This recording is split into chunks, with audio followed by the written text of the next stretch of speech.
आज मी आपल्यासोबत एक नव्हे तर 2 वर्ष टिकणारं कैरीचं लोणचं कसं बनवायचे त्याची रेसिपी शेअर करणार आहे. हे लोणचं बघा ना, काय मस्त दिसतंय. बघताच तुमच्याही तोंडाला पाणी सुटलं असेल. मस्त असं हे रसरशीत कैरीचं लोणचं कमी तेलामध्ये आपण बनवणार आहोत. पण एकदम परफेक्ट रेसिपी तुम्हाला सांगणार आहे. लोणचं खराब होऊ नये, त्याला बुरशी पकडू नये, म्हणजे कैरीच्या ज्या फोडी असतात त्या नरम पडू नयेत, यासाठी कोणकोणती काळजी घ्यायची हे सर्व मी डिटेलमध्ये माहिती तुम्हाला सांगितलेली आहे. तर व्हिडिओ पूर्ण पहा म्हणजे कळेल. तर त्यासाठी इथे बघा मी घेतलेल्या आहेत कैऱ्या. तर 1 किलो कैऱ्या घेतलेल्या आहेत. ह्या मोठ्या साईजच्या लोणच्याच्या ज्या कैऱ्या येतात ना, त्या घेतलेल्या आहेत. आणि याला ना रात्रभर पाण्यामध्ये भिजत ठेवलेलं आहे.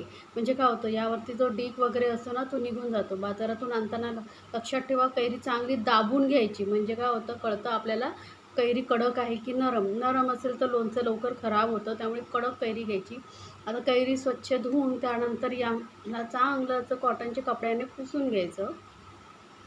यामध्ये आपल्याला पाण्याचा अंश अजिबात नको आहे, त्यामुळे कैरी चांगली पुसून घ्यायची. आता याची आपल्याला फोडी करायची आहे. तर वरचा जो देठाकडचा भाग आहे ना, तो आपण असा काढून टाकायचा आहे. आणि याच्या आपल्याला आवडतील त्या म्हणजे साईजचे पीसेस करून घ्यायचे आहेत. तर बघा, कैरीच्या फोड्या मी करून घ्या. अशी ना कैरी आतून पांढरी दिसली पाहिजे, अशीच आपल्याला कैरी घ्यायची आहे. त्यामुळे काय करायचं लक्षात ठेवा, जेव्हा आपण कैरी घेतो तेव्हा दाबून दाबून घ्यायची. आणि कैरीवाल्याकडून फोडी न करून घेता घरीच आपण फोडी करायच्या. म्हणजे काय होतं, आपल्याला याला रात्रभर पाण्यामध्ये भिजत ठेवता येतं. पाण्यात भिजत ठेवल्यामुळे काय होतं माहिती आहे, कैरी म्हणजे जी उष्णता असते ना, ती निघून जाते आणि आपलं लोणचं लवकर खराब होत नाही. तर या छोट्या छोट्या टिप्स आहेत, ज्या फॉलो करून तुम्ही जर कैरीचं लोणचं बनवलात तर एकदम परफेक्ट असं लोणचं तुमचं तयार होईल. तर बघा, या पद्धतीने अशा मध्यम आकाराच्या मी फोडी करून घेते.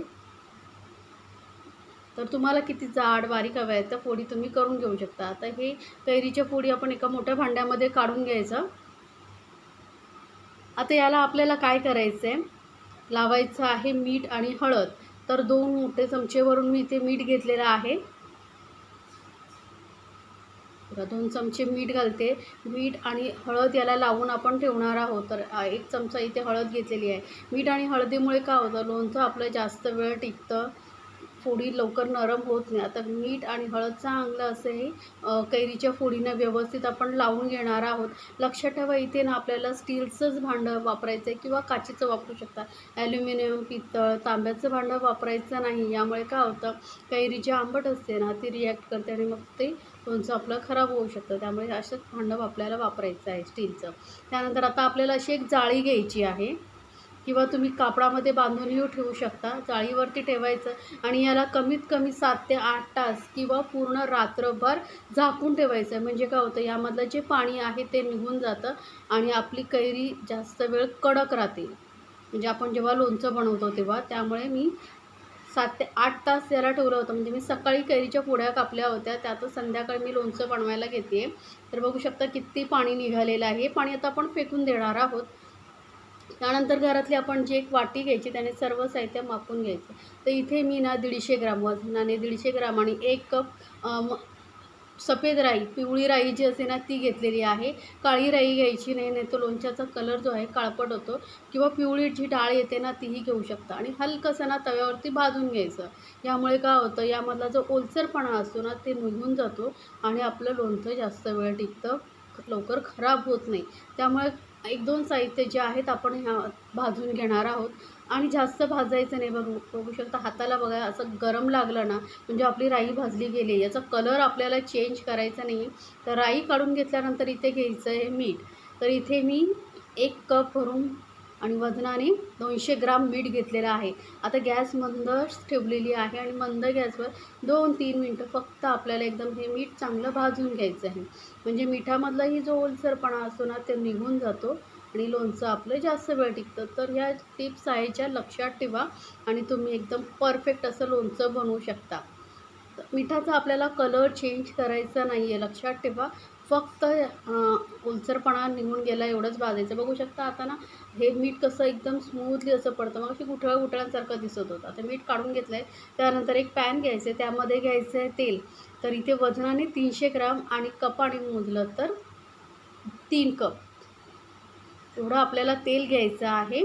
आता हे तेल चांगलं कडकडीत गरम करायचं आहे. इथे मी रिफाईंड तेल घेतलेलं आहे. याऐवजी तुम्ही राईचं तेलही वापरू शकता. आता हे जे आपण राई जी आहे भाजून घेतली होती ती थोडीशी दरदरीत अशी वाटून घ्यायची आहे.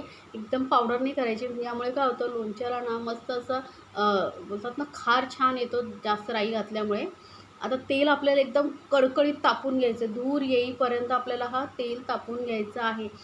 लक्षात ठेवा, यामुळेही लोणचं आपलं जास्त दिवस टिकतं. तर हे बघू शकता मस्त असे बुडबुडे येत आहेत, धूर यायला लागलेला आहे. असं हे आपल्याला तेल तापून घ्यायचं आहे. आता गॅस करूया बंद आणि हे तेल थोडा वेळ थंड होऊ देऊया. तोपर्यंत काय करायचं आहे, परत एक मोठं भांडं घ्यायचं, त्यामुळे ते ही राई काढून घ्यायची आहे. आता यामध्ये मी घेतलेलं आहे 50 ग्रॅम लाल मिरची पावडर. फक्त लाल मिरची पावडर घ्यायची आहे बरं का, कुठलाही मालवणी मसाला वगैरे घ्यायचा नाही. फक्त लाल मिरची पावडर वजनाने 50 ग्रॅम आणि 1 कप असं घेतलेली आहे. त्यानंतर इथे मी वजनाने 20 ग्रॅम आणि कपाने पाव कप काश्मीरी लाल मिरची पावडर घेतलेली. यामुळे कलर खूप छान येतो लोणच्याला.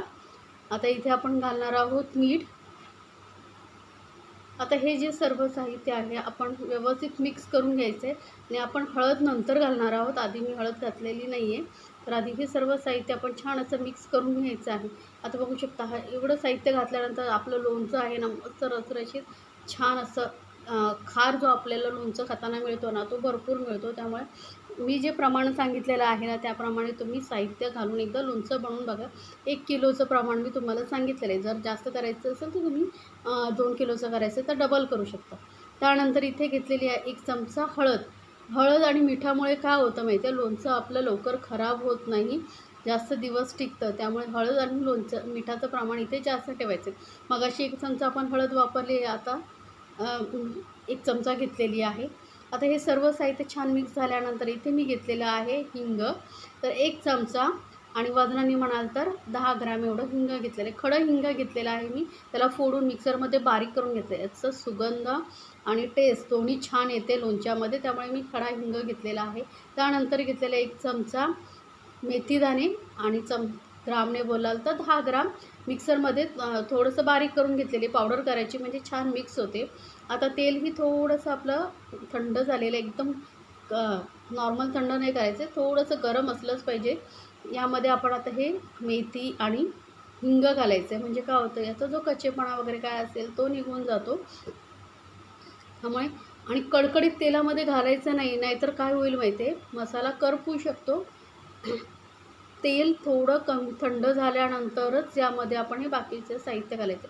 आता बघू शकता हिंग आणि मेथी दाणे घातल्यामुळे काय होतं त्याला छान असं फेस आलेलं आहे. आता हे लगेचच तेल आपण जे आपण मसाले मिक्स करून ठेवले होते त्यावरती घालायचं आहे आणि लगेचच आपण हे मिक्स करून घ्यायचं. आता हे तेल कोमट असल्यामुळे काय होतं, आपण यामध्ये लाल मिरची पावडर वगैरे वापरली आहे, ती मस्त यामध्ये तेलामध्ये छान अशी भाजली जाईल. एक तर लाल मिरची पावडर जेव्हा बनवतात तेव्हा ते भाजतातच, पण आपण असं थोडंसं तेलामध्ये भाजल्यामुळेही त्याचा कच्चेपणा जो असेल उरला ओलसरपणा वगैरे तो निघून जातो. त्यामुळे थोडं कोमट तेलामध्येच हे मसाले छान असे मिक्स करून घ्यायचे. आता हे बघू शकता आपण यामध्ये मिरची पावडर काश्मीरी लाल मिरची पावडर घातल्यामुळे मस्त असं रसरशीत हे लोणचं तयार झालेलं आहे. आता बाहेरून मसाला कशाला विकत आणायचा, घरच्या घरी आपण सोप्या पद्धतीने जर लोणच्याचा मसाला बनवू शकतो जसं आपल्याला पाहिजे तसा, तर मग बाहेरचा न आणता घरीच बनवा, परफेक्ट तुमचं लोणचं तयार होतं. आता ह्या मसाल्यामध्येच आपण हे ज्या कैरीच्या फोड्या आपण पाण्यामधून मीठ लावून ठेवल्या होत्या ते घालून घ्यायच्या आहेत.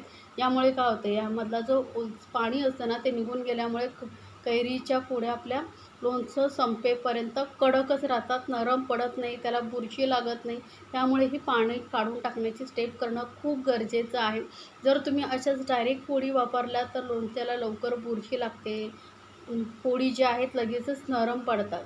त्यामुळे हे करणं गरजेचंच आहे. आणि उन्हामध्ये वगैरे वाळवायची काहीही गरज नाही, फक्त मीठ लावायचं, हळद लावायची आणि झाकून याला ठेवून द्यायचं, म्हणजे यातलं पाणी निघून जातं. नाहीतर तुम्ही काही लोकं असं करतात की उन्हामध्ये वाळवतात, त्यामुळे काय होतं माहिती आहे, कैरी सुकते आणि ते जो आपण मसाले वगैरे बनवते ना ते लोणच्याची फोड शोषून घेत नाही, त्याच्यामध्ये उतरत नाही तो फ्लेवर, त्यामुळे मग ते लोणचं खाण्यासाठी बरोबर लागत नाही. तर या पद्धतीने एकदा नक्की बनवून पहा. बघू शकता मस्त मिक्स करून घेतलेलं आहे. तेलाचं प्रमाणही बरोबर आहे. आता हे जे मी तेलाचं प्रमाण सांगितलं आहे 300 ग्राम 1 किलोसाठी, तर ते बरोबर आहे. आता पेक्षा तुम्हाला जर जास्त लोणचं मीठ तेल हवं असेल तर थोड्या दिवसांनी तुम्ही घालू शकता. आता इथे आपण काचेच्या बरणीचाच वापर करायचा आहे बरं का. प्लास्टिकचा किंवा स्टीलचा वगैरे वापर करू नका लोणचं ठेवण्यासाठी. आणि लोणच्याची बरणी जी आहे चांगली उन्हामध्ये व्यवस्थित वाळवून घ्यायची आहे. चांगली यामध्ये ओलसरपणा अजिबात नको आहे. तर वाळवून घेतलेल्या बरणीमध्ये छान असं लोणचं भरून घेतलेलं आहे बघू शकता. आणि हे जसं थोडा वेळ राहील ना लोणचं 1-2 दिवस, तर छानसं आपोआप तेल सुटेल. आणि तुम्हाला जर जास्त तेल अजून आवडत असेल तर तुम्ही वरून थोडं तेल चांगलं गरम करायचं, थंड करायचं आणि नंतर यावरती घालू शकता. म्हणजे तुम्हाला जर रसरशीतपणा जास्त हवा असेल तर तुम्ही असं करू शकता किंवा या प्रमाणामध्येही लोणचं छानच लागतं. तर एकदा नक्की बनवा आणि मला सांगायचं बरं का तुम्हाला ही रेसिपी कशी वाटली. अशा छान छान रेसिपीसाठी आपल्या चॅनलला सबस्क्राईब करायला विसरायचं नाही बरं का.